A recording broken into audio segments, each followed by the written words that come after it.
The first thing you have to do is get good with your values. You can't deal with people trying to gain entry or the people that are already in your room. What you want are people in your life who have values that are resonant with yours, not dissonant with yours, that are completely incongruent with yours. And that's what you're looking for now. Hello, Dr. Misner. How are you? Thank you so much for this time. I am doing fantastic, and please call me Ivan. Ivan. Okay, Ivan. So today we are talking with you on from two point of view. One, of course, we have to talk about the BNI. It's quite popular here in India. So many people have generated referrals and hence businesses through it. And then in the second part, we will talk about an interesting book which you have published recently. So I was just going through it and I was surprised that BNI actually started in 85. The first meeting was held in January 85. Am I correct on the facts? Yes, 1985. Yes, so that's been pretty long that I was not even born at that time. So I would love to hear that story, that how it started, the first meeting that I'm sure it was pretty new concept at that time also. Yeah. So I had gone to a lot of networking groups. At the time I was a management consultant, a business consultant. And I had gone to a lot of networking groups that I didn't particularly like. And I had lost a really big client and I needed to get more referrals. But I didn't like the kinds of networking groups that I was going to. I went to some that were just crazy mercenary. They sell. And I'd leave those meetings feeling like I'd been slimed, that I needed to go and get a shower because everyone was selling to me. And then I went to these other groups that were totally social. It was happy hour and hors d'oeuvres and no business was being done. I didn't like either of those. What I wanted was a group that had a focus on business but wasn't transactional, and a group that was relational but not totally social. And I wanted to merge those two ideas together, and the glue that would hold it together is our principal core value of givers gain. This idea that if I help you, you'll help me, we'll all do better as a result of it. And so I formed one group. I just wanted one group to help my business get referrals and to help my friends get referrals.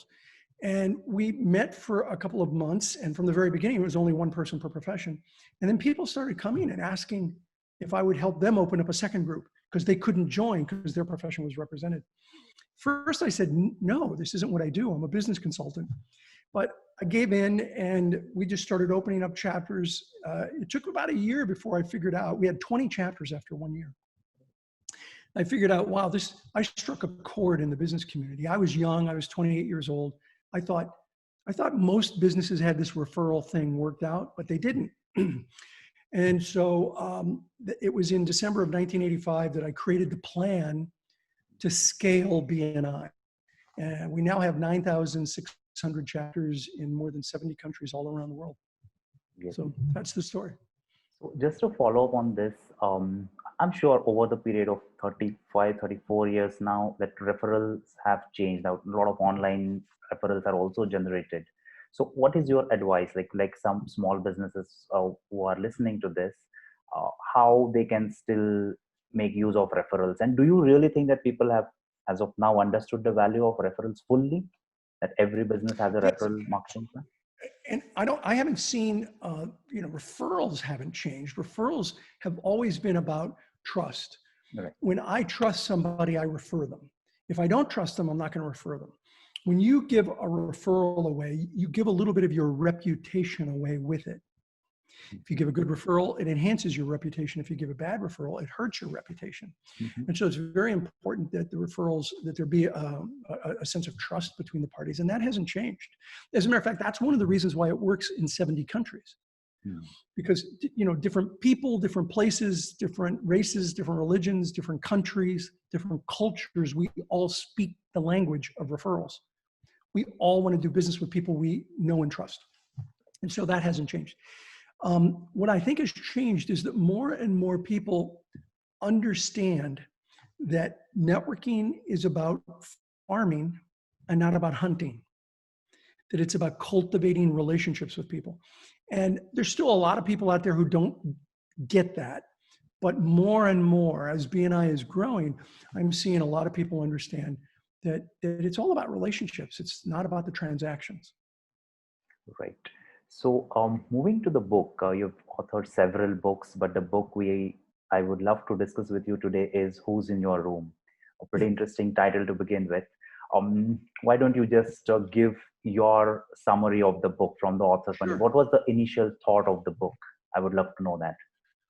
Well, it was actually the idea of one of my co-authors, Mhm. Stuart Emery, and Stuart he talked to me about this idea of, for so long, I finally said, why aren't you writing a book with this idea? And he said, I don't know, do you want to help? Do you want to do it with me? And I jumped in because I think the idea is brilliant. Here's the concept. Imagine that you live your life in one room, and that one room has only one door. And that one door is an enter-only door. So that when people come into your life or into your room, they're there forever. You can never get them out. Now, luckily, it's a metaphor, but if it were true, would you be more selective about the people that you've let into your life? Absolutely, yes. Absolutely. I Yeah, get that's it. what everybody. Yeah, absolutely. So then why aren't we? Because I would argue it's more than a metaphor. I meet a lot of people who say, well, I've gotten people out of my life. I've gotten them out. Okay, so let's think about that for a moment. I want you to think of somebody, and if you're watching this or listening to this, I want you to think of somebody as well that you've gotten out of your life. But when they were in your life, they were toxic, they were difficult, they were angry, they did things that really offended or hurt you. Do you have somebody in mind? I'm not going to make you say who it is. Yes, yes, absolutely. I think You go, everybody all right. would relate to this, right?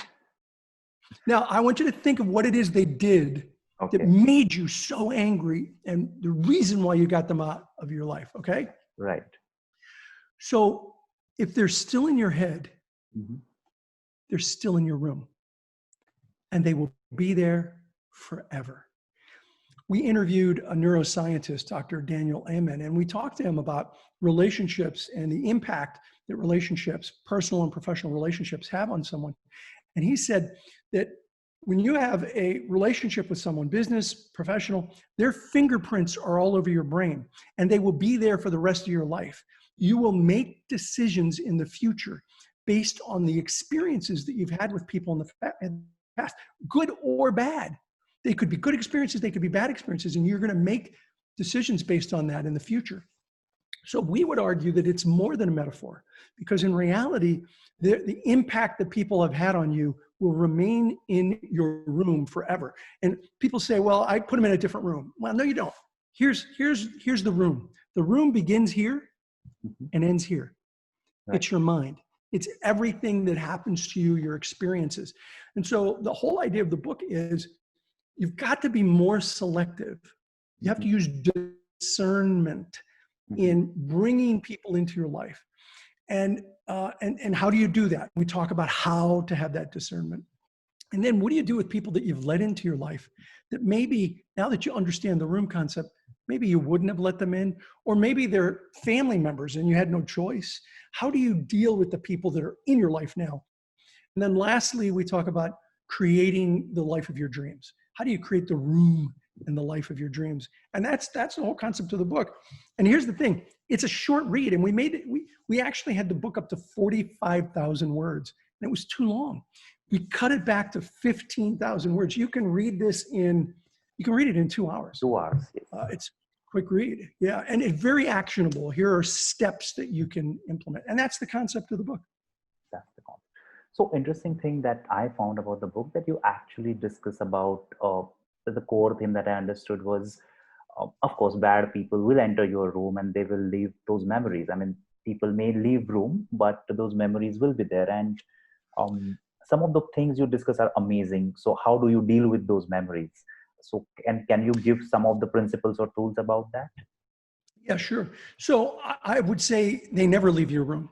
Okay. They may leave your life, but they're always in your room because those memories Mhm. are there. And so what you need to do is take those memories, those experiences, put them in a box and put them on a shelf. And every now and then that box will fall off and everything will spill out again, and you've got to put it back in and put it on a shelf. But yeah, let's talk about how to deal with the people that are in your room. The first thing you have to do is get good with your values. You can't deal with people trying to gain entry or the people that are already in your room unless you know your personal values.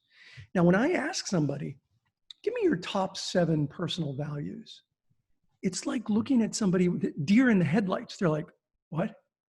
Tell me your 7 personal values. And people are like, honesty. Great, that's 1, 6 more. And most people can't tell you what their personal values are. So the problem is that if you don't know your personal values, you can't effectively screen people who are trying to gain entry into your room. So the first thing you do is, and we have exercises in there about how to consider your values. You can get online and come up with a list of what your top values are. But here's a simple way to start the process. Begin with deal breakers. Some behavior that someone may have that just is a deal breaker you will not accept. So I'm going to ask you for one of your deal breakers in a moment. And I'll tell you what one of my deal breakers is. Drama. People who are dripping in drama. There's always some crisis. They're always upset about something. People are always doing things to them. We all have a little drama, but I'm talking about the ones that are dripping in drama. That's just a deal breaker for me. I don't like being around people like that. What's a deal breaker for you? Well, I think somewhat related to drama, I think people who are constantly seeking attention, that's kind of a deal breaker for me. It's very difficult at times to give that attention all the time. Yeah, you're absolutely right. So that's a deal breaker. So the people that you let into your room, you want to screen those out. And so what we talk about is you hire a metaphorical doorman. And you can call it whatever you want. You can call it your guardian. You can call it your bouncer. Call it the doorman. The doorman is your conscious and subconscious mind screening people out from gaining entry into your room. You keep them on the porch. You don't let them into your room. But the only way you can know who to let in and who not to let in is by understanding your deal breakers and understanding your values.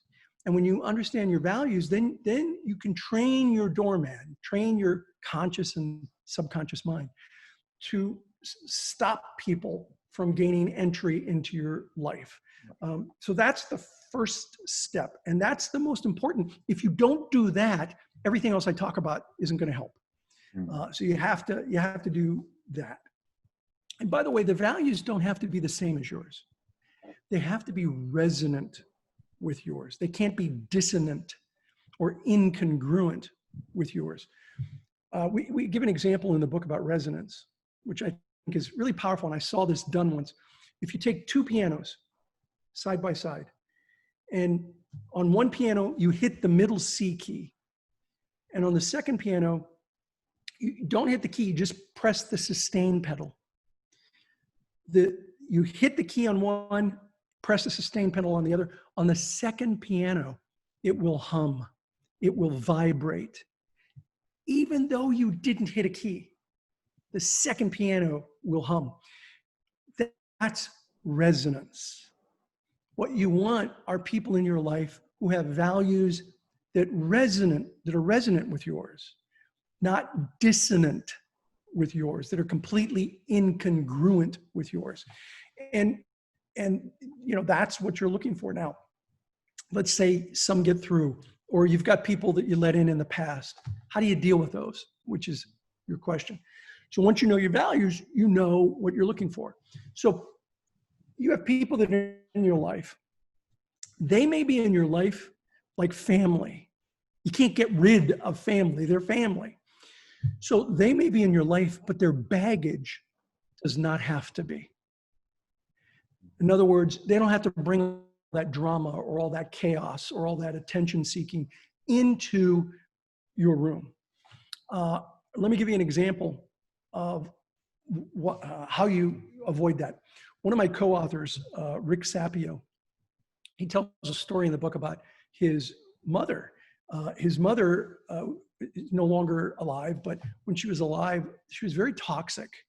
And he understood why. She had a very tough life, and she was very, very toxic, very angry. And he was, the good son. He would call his mother every Sunday and have a conversation. But he dreaded those conversations because she would just go off on a rant about his brothers and sisters and very toxic. And one day he figured, okay, look, this is enough. And he said to her, Mom, I'll give you a call next week. But from here on out, when you start really getting toxic and talking about, my brothers and sisters like that, I'm just going to say to you, Mom, I love you a lot. I'll talk to you next week. Bye. And I'm going to hang up. And she's like, whatever. So next week he calls, like a minute into the conversation, she's going off on a rant about his brothers and sisters. He stops her. He says, Mom, I love you a lot. I'll talk to you next week. Bye. And he hung up. Called her back the next week. She lasted about 15 minutes and she went off on a rant. And he said, Mom, I love you a lot. Talk to you next week. Bye. Click. He said, after that, the last couple of years of her life, he said, were the best years of them together. That he talked to her every week.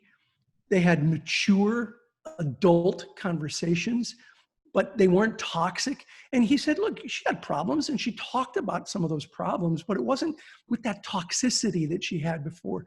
He said, the last 2 years of my mother's life were the best in my relationship with her because she was in my room, but the baggage had to stay out. You want another example? Yes, I would love to. All right, this one's not in the book. Okay. When we do a second edition, I'm going to put this in the book. Okay. Having written the book, somebody sent me this story. She said, we had a close family member who we would have family dinners, and there'd be, like 18, 20 of us together in one house for family dinner. And she said, I think it was her sister. Her sister would always, she said she would throw these grenades into the meeting or into the family dinner. It would be some really difficult topic, or she'd say something incredibly rude. And so she said it was like throwing a grenade in, and everybody, it was chaos, and there'd be yelling and people would get mad. And then what they decided to do was actually a form of benign neglect, which I talk about in the book. Yes. They learned that when she threw a grenade in the room, they would just go, okay, and go back to their conversation. And nobody would say anything to her about what she just said. And you know what happened? She stopped doing it because every time she did it for the next two gatherings, people just ignored her.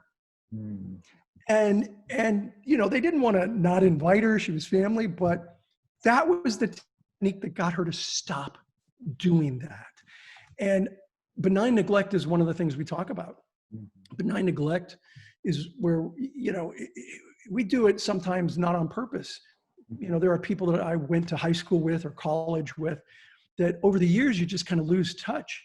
And they were friends, but because of this benign neglect, you just gradually lose touch and you're not really friends anymore. You're not connected like you used to be. Imagine doing it with a plan.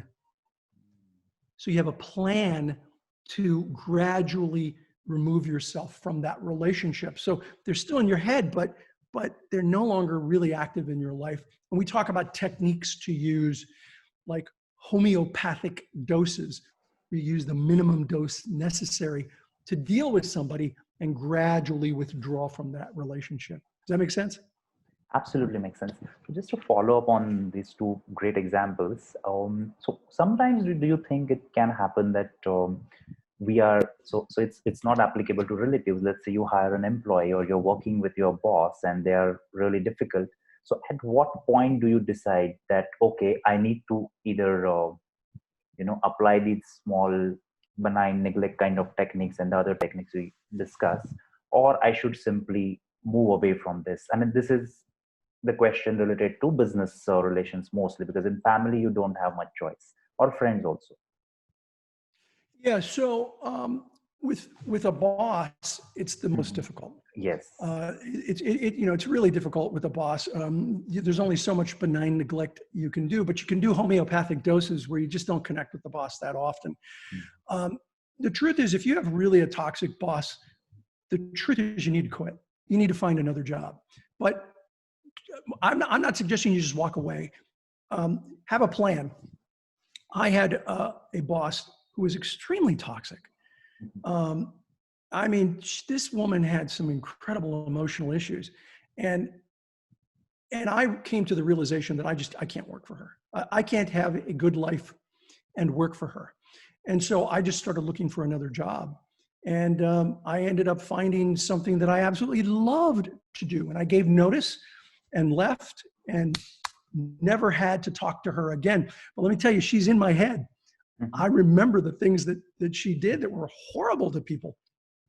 So the truth is, if you're with a toxic boss, the best thing to do is remove yourself from that. But don't just walk away. Have a plan, create a plan, and realize that you don't have to be there forever. You're going to find another opportunity. It may take a month, it may take 6 months, but your plan is to leave. Now, for an employee, so I've had people in my company that were very difficult, and they were franchisees actually. So you couldn't just terminate them. Benign neglect works really well. I just, if I would always answer questions they had, I'd always be there so if they're employees and they don't live the values of your business, you need to let them go. You need to let them go. I had a gentleman, Harvey McKay, who wrote the book Swimming with the Sharks Without Getting Eaten Alive. And I had lunch with Harvey one day, and he said something really powerful to me. He said, "I've lost more sleep over the people I've kept than the people I've fired. Because the ones I kept, I was trying to work with them, but they just were not a good fit.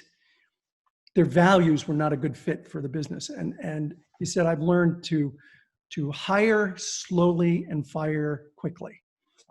And I think that's good advice. Now, in my situation, I have a lot of franchises.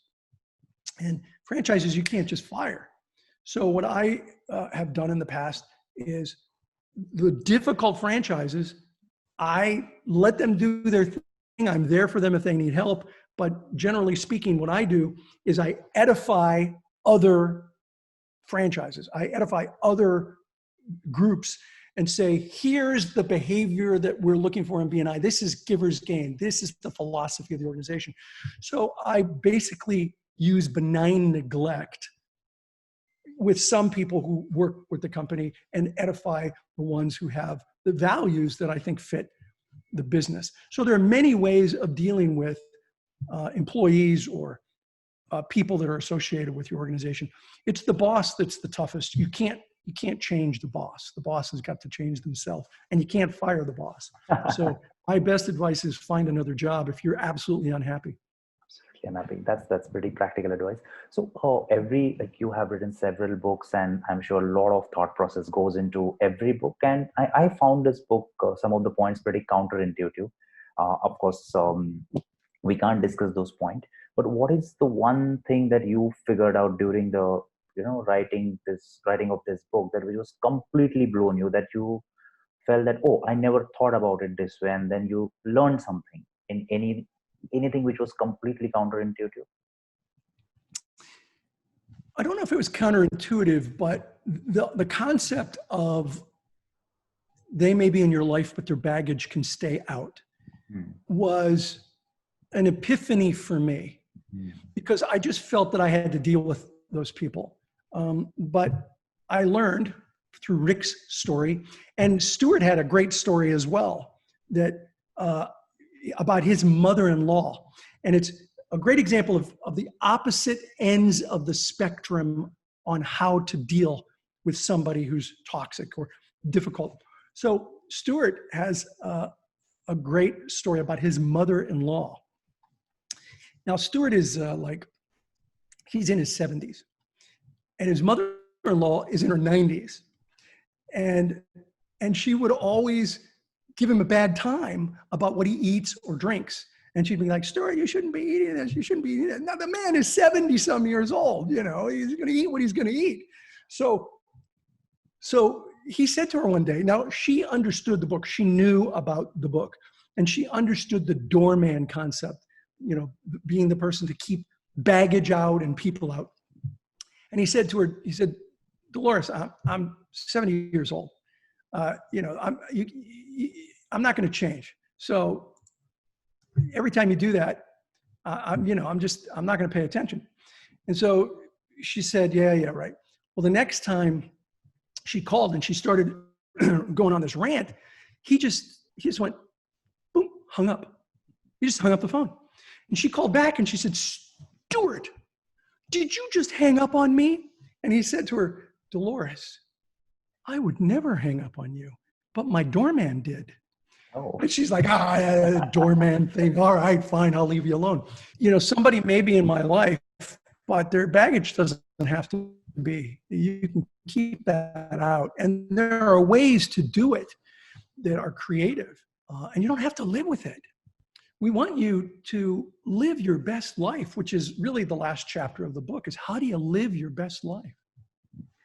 Absolutely. So I can go on and on with my questions because this topic is really interesting and you're a great storyteller, but we have time constraints. So last couple of questions. So with this COVID around, a lot of small businesses are going to struggle, and I'm sure a lot of BNI meetings would be facing issues in most of the countries. So what we can expect, or what we are suggesting to these groups, particularly going forward? Yeah, well, you know, we have 9,600 groups that met in person. Absolutely. Every week all around the world. So the COVID virus has been incredibly disruptive to BNI. Luckily, the CEO of BNI, Graham Weimiller, was looking around the corner. He somehow saw this coming. And we started flipping our chapters in China in January.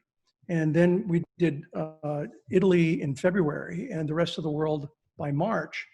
All 9,600 groups flipped to an online format. So it's, you know, we've been able to keep going, and we've helped business people during the middle of what has been the worst business environment I've ever seen in my lifetime. But during the last 3 months, I just got word on this last Friday. During the last 3 months, BNI has helped members generate almost $3 billion worth of business. Wow. During the COVID virus. $3 billion worth of business for our members.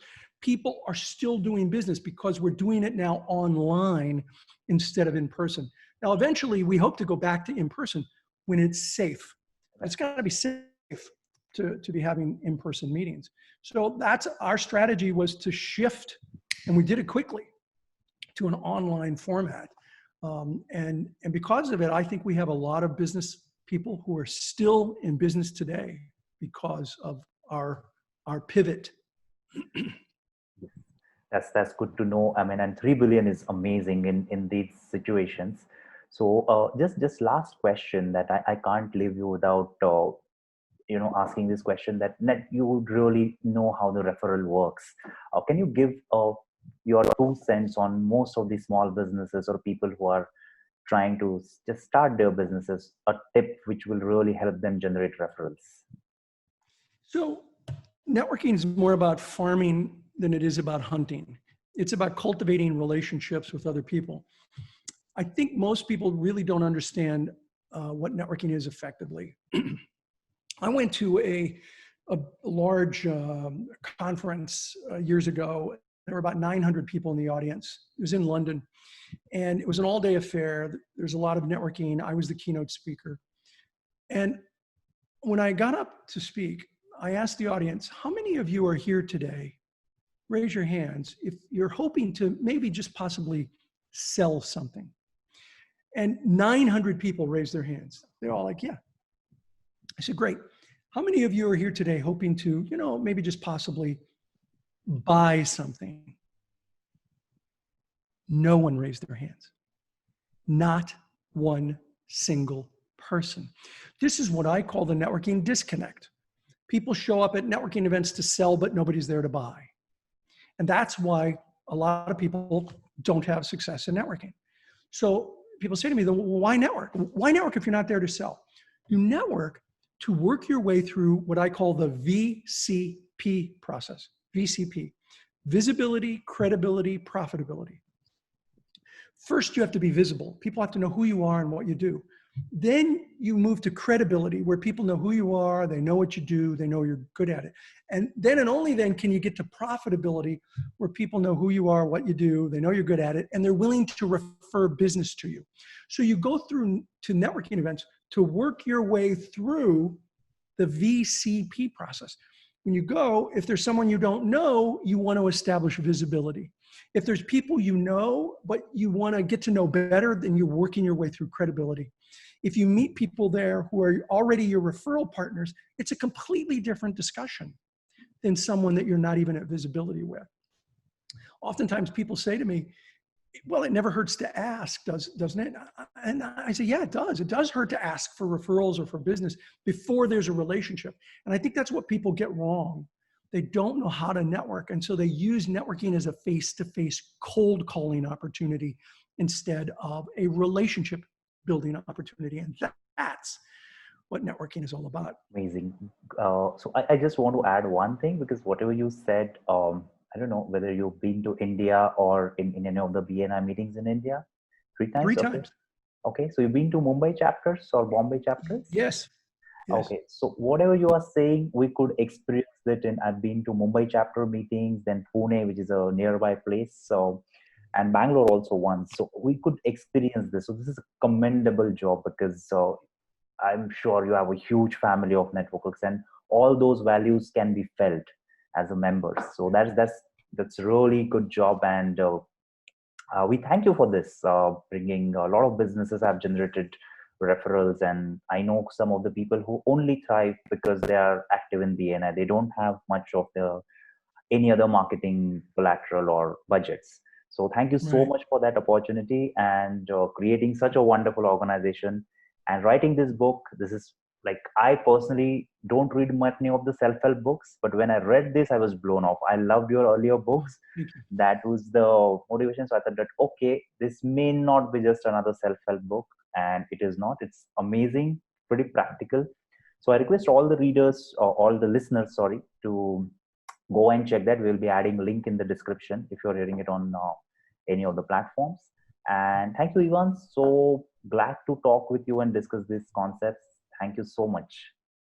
Thank you. And I look forward to coming back to India again someday. I absolutely love your country. I've been there now 3 times and thoroughly enjoyed it. Hope to come back and possibly have a chance to meet you personally. Absolutely. We will love to meet you in Pune or Mumbai. We are just 150 kilometers away city. So we would love to do that.